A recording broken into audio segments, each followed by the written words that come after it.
महाराष्ट्र में वोटिंग से ठीक एक दिन पहले मुश्किल में बीजेपी राष्ट्रीय महासचिव विनोद तावड़े पर 5 करोड़ रुपए कैश बांटने का आरोप। विनोद तावड़े पर लगे आरोपों को लेकर थाने में बहुजन विकास अघाड़ी के कार्यकर्ताओं का हंगामा, वोट के बदले कैश बांटने का आरोप। विनोद तावड़े के खिलाफ नाला सोपारा थाने में एफआईआर दर्ज। चुनाव आयोग की टीम होटल की जांच में जुटे अधिकारियों ने तावड़े की गाड़ी, बैग और रूम की तलाशी ली।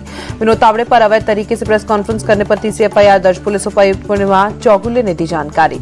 विनोद तावड़े के पास से डायरी मिलने का दावा, डायरी में लोगों के नाम लिखे होने का दावा। बहुजन विकास अघाड़ी ने कहा जिन्हें पैसे बांटे गए हैं उनके नाम लिखे गए हैं।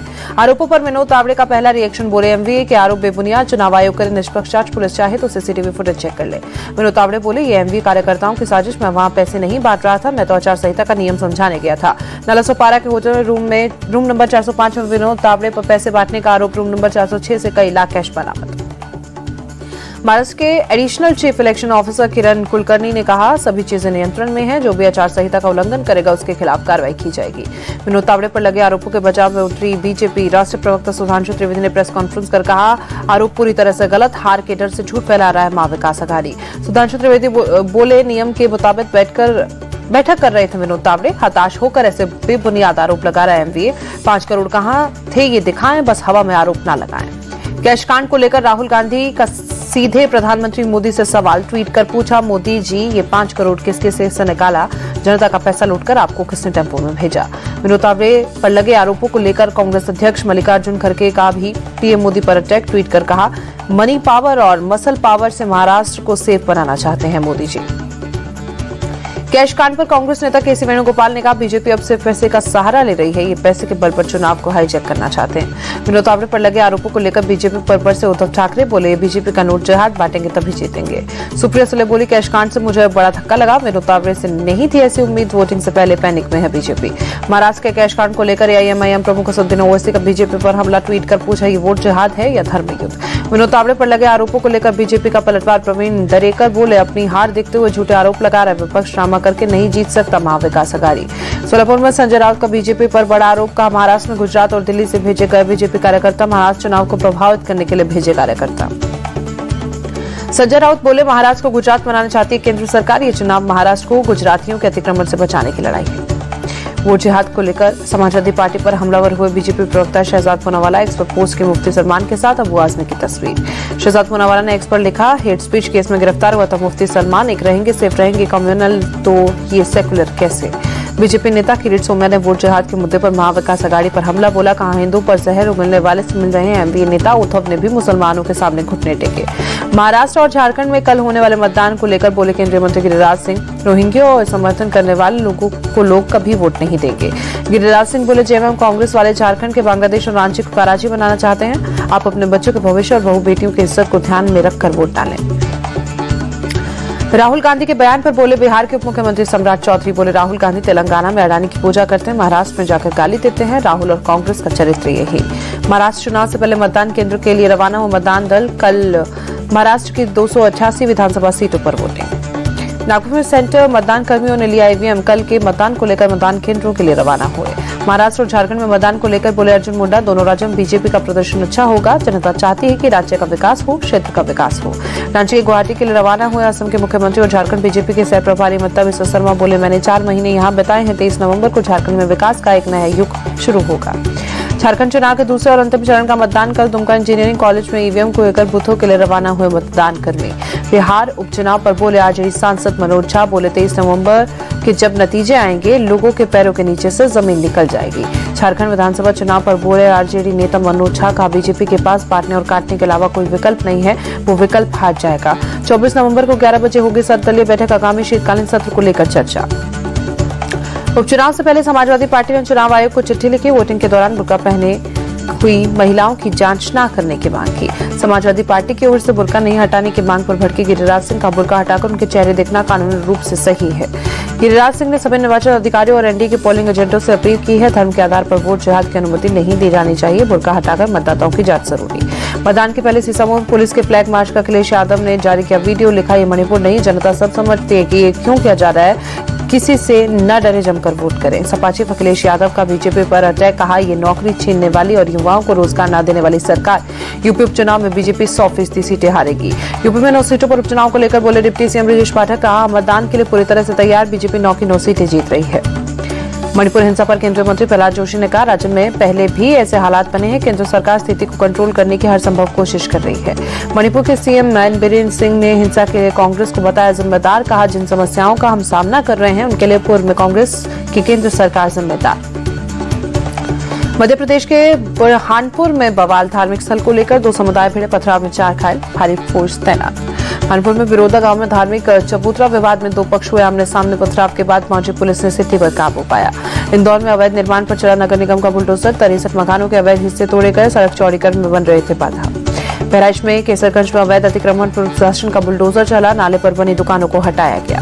एमपी की टैक्स फ्री हुई film the Sabarmati report, Congress नेता दिग्विजय सिंह ने सवाल उठाए।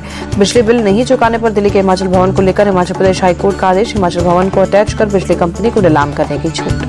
हाईकोर्ट के आदेश से सुक्खू सरकार में मचा हड़कंप, कोर्ट ने कहा जिम्मेदार अधिकारियों का पता लगाकर ब्याज की रकम उनकी जेब से वसूली जाए। अगली सुनवाई 6 दिसंबर को। हिमाचल के सुक्खू सरकार पर बीजेपी का हमला, पूर्व सीएम जयराम ठाकुर बोले, दिल्ली में हिमाचल का दिल है हिमाचल भवन। सुक्खू सरकार के चलते हिमाचल की फसीहत। शक्ति स्थल पहुंचे राहुल गांधी और कांग्रेस अध्यक्ष मल्लिकार्जुन खड़गे। पूर्व प्रधानमंत्री इंदिरा गांधी की जयंती पर उनको श्रद्धांजलि अर्पित। इंदिरा गांधी की जयंती पर राहुल गांधी का ट्वीट, अपने बचपन की फोटो शेयर किया।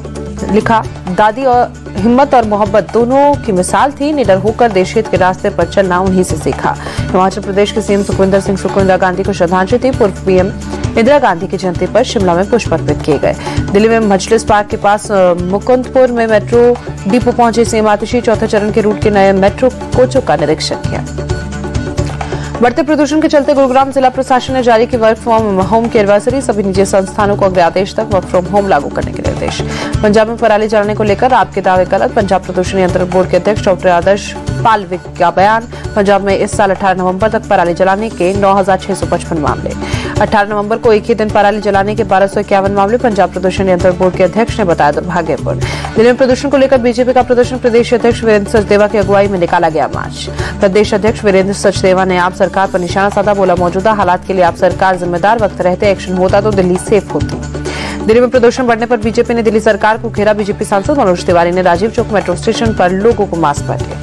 प्रदूषण को लेकर मनोज तिवारी का आप पर हमला, कहा आपके भरोसे दिल्ली की बदहाली हुई, गलती अरविंद केजरीवाल की सरकार की है और उसका परिणाम दिल्ली भुगत रही है। आनंद विहार में केंद्रीय मंत्री हर्ष मल्होत्रा ने भी बांटे मास्क, दिल्ली सरकार पर बोला हमला, कहा हर साल की यही कहानी, जमीनी स्तर पर कोई कार्रवाई नहीं। भारी प्रदूषण को लेकर दिल्ली का आनंद विहार बना हॉटस्पॉट, 500 के पार पहुंचा एक्यूआई, इलाके में कई जगह हो रहा है पानी का छिड़काव। दिल्ली के अक्षरधाम मंदिर इलाके में भी स्मोक की परत, सांस से संबंधित समस्याओं से जूझ रहे हैं लोग। दिल्ली के लोधी रोड इलाके में धुंध की मोटी परत, गंभीर श्रेणी में एक्यूआई 488 तक। दिल्ली के राजघाट इलाके में छाई धुंध, गंभीर श्रेणी में पहुंचा एक्यूआई। दिल्ली में बढ़ते प्रदूषण से लोग परेशान, विकाजी कामा प्लेस इलाके में गंभीर श्रेणी में पहुंचा एक्यूआई। इंडिया गेट और कर्तव्य पथ इलाके में भी धुंध की मोटी परत देखी गई, इलाके में वायु गुणवत्ता गंभीर श्रेणी में। दिल्ली एनसीआर में बढ़ते वायु प्रदूषण की वजह से आज से सभी स्कूल बंद, ऑनलाइन होगी बच्चों की क्लासेस। दिल्ली आने वाली ट्रेनों पर कोहरे की मार, घंटों देरी से चल रही 22 ट्रेनें, यात्रियों की परेशानियां बढ़ी। दिल्ली के पर्यावरण मंत्री गोपाल राय ने केंद्रीय पर्यावरण मंत्री को चिट्ठी लिखी, प्रदूषण से निपटने के लिए कृत्रिम बारिश कराने की मांग की। दिल्ली में प्रदूषण पर बोले पर्यावरण मंत्री गोपाल राय, दिल्ली सरकार की अपील पर ध्यान नहीं, केंद्र सरकार ने अपील पर बैठक नहीं बुलाई है, पीएम मोदी दखल दें। दिल्ली सरकार के मंत्री गोपाल राय ने कहा कृत्रिम बारिश से हट सकता है प्रदूषण, दिल्ली में धुंध का चादर को हटाना होगा। गाजियाबाद में छाई धुंध की मोटी परत, शहर के कई हिस्सों में गंभीर श्रेणी में पहुंचा एयर क्वालिटी इंडेक्स। यूपी के लखनऊ में गंभीर श्रेणी में पहुंचा एक्यूआई, 324 एक्यूआई के साथ शहर के कई हिस्सों में छाई धुंध। यूपी के आगरा में धुंध की चादर में लिपटा ताजमहल, शहर के कई हिस्सों में खराब श्रेणी में वायु गुणवत्ता। यूपी के अलीगढ़ में आज सुबह छाया घना कोहरा, कोहरे के कारण विजिबिलिटी कम। हरियाणा के अंबाला शहर में छाई कोहरे की मोटी परत, विजिबिलिटी कम होने से ट्रैफिक की रफ्तार थमी। रियो डी जेनेरियो में प्रधानमंत्री मोदी और फ्रांस के राष्ट्रपति इमैनुअल मैक्रों की द्विपक्षीय बैठक, कई अहम मुद्दों पर बात। पीएम मोदी से मुलाकात के बाद फ्रांस के राष्ट्रपति इमैनुअल मैक्रों का ट्वीट, लिखा प्रधानमंत्री नरेंद्र मोदी से मिलना हमेशा खुशी की बात होती है, भारत के साथ हमारी साझेदारी समृद्ध और बहुआयामी। रियो डी जेनेरियो में दक्षिण कोरिया के राष्ट्रपति से मिले पीएम मोदी, ट्वीट कर लिखा राष्ट्रपति यूसुक येओल से बातचीत करके बहुत खुशी हुई। रियो डी जेनेरियो में मिस्र के राष्ट्रपति से मिले पीएम मोदी, ट्वीट कर लिखा अब्देल फत्ताह अल सीसी के साथ शानदार बातचीत हुई। यूरोपीय आयोग के अध्यक्ष अर्सुला वॉन डेर लेयन से पीएम मोदी की मुलाकात, पीएम मोदी ने किया ट्वीट, लिखा भारत वैश्विक भलाई के लिए यूरोपीय यूनियन के साथ मिलकर काम करता रहेगा। विदेश मंत्री डॉक्टर एस जयशंकर ने ब्राजील में G20 सम्मेलन के दौरान चीन के विदेश मंत्री से मुलाकात की। बोले, हमने हाल ही में ब्रिक्स में भी मुलाकात की थी। हमें अंतर्राष्ट्रीय राजनीति में दोनों देशों का महत्व याद दिलाता है। वडोदरा में बीजेपी के पूर्व कॉर्पोरेटर के बेटे की हत्या का मामला 6 आरोपियों को कोर्ट में किया गया पेश। हरियाणा में पट्टेदार किसानों को मिलेगा जमीन का मालिकाना हक, सीएम नायब सैनी ने कहा। विधानसभा में सरकार ने बिल पारित किया। छत्तीसगढ़ के मुख्यमंत्री विष्णुदेव साय ने बस्तर में सीआरपीएफ कैंप में रात बिताई, जवानों से बातचीत की। सीएम विष्णुदेव साय ने सीआरपीएफ जवानों को भोजन भी परोसा। सीआरपीएफ अधिकारियों ने सीएम को स्मृति चिन्ह देकर सम्मानित किया। मेरठ में बड़े सेक्स रैकेट के खुलासे से मचा हड़कंप। सीजर फैमिली मसाज पार्लर पर पुलिस का छापा। मसाज पार्लर की आड़ में चल रहा था जिस्म फरोशी का धंधा। छापेमारी के दौरान आपत्तिजनक हालात में मिले लोग हनीचर में फंसने की शिकायत। पुलिस ने मौके से 7 पुरुष और 9 महिलाओं को गिरफ्तार किया। जौनपुर में पूर्वांचल विश्वविद्यालय के गर्ल्स अस्पताल की छात्राएं देर रात सड़क पर उतरी। कुलपति आवास का किया घेराव। जौनपुर शागत मार्ग को भी जाम किया। प्रदर्शन के दौरान एक छात्रा बेहोश हुई। कई छात्राओं के मोबाइल पर आए थे अश्लील मैसेज और धमकी मिलने के बाद छात्राएं सड़क पर उतरी। मोबाइल पर धमकी देने वाले की जांच में जुटी पुलिस। गुजरात के पाटन के धारपुर मेडिकल कॉलेज में हुई रैगिंग मामले में कड़ा एक्शन। पुलिस ने 15 छात्रों को गिरफ्तार किया। दिल्ली के शारजा में साइबर फ्रॉड मामले में चीनी नागरिक चेनजिन गिरफ्तार। 43 लाख रुपए से अधिक का फ्रॉड मामला। ऑनलाइन स्टॉक ट्रेडिंग के व्हाट्सएप ग्रुपों से लोगों को बनाता था निशाना। आंध्र प्रदेश और उत्तर प्रदेश में साइबर क्राइम और मनी लॉन्ड्रिंग से जुड़े 2 मामलों में भी चेनजिन आरोपी। साइबर क्राइम पोर्टल पर 17 आपराधिक शिकायतें दर्ज। नासिक के एक होटल में 1 करोड़ 98 लाख रुपए कैश जब्त। मतदान के पहले कैश जब्त होने से मचा हड़कंप। तमिलनाडु की थूथुकुड़ी में हाथी ने 2 लोगों को कुचला। बहावत और उसके रिश्तेदार पर हाथी के हमले की वजह तलाशने में जुटा वन विभाग। राजस्थान के अजमेर में तापमान में गिरावट, छाया कोहरा। खुद को गर्म रखने के लिए लोगों ने लिया अलाव का सहारा। तमिलनाडु के थूथुकुड़ी में लगातार बारिश, तापमान में आई गिरावट से बढ़ी ठंड।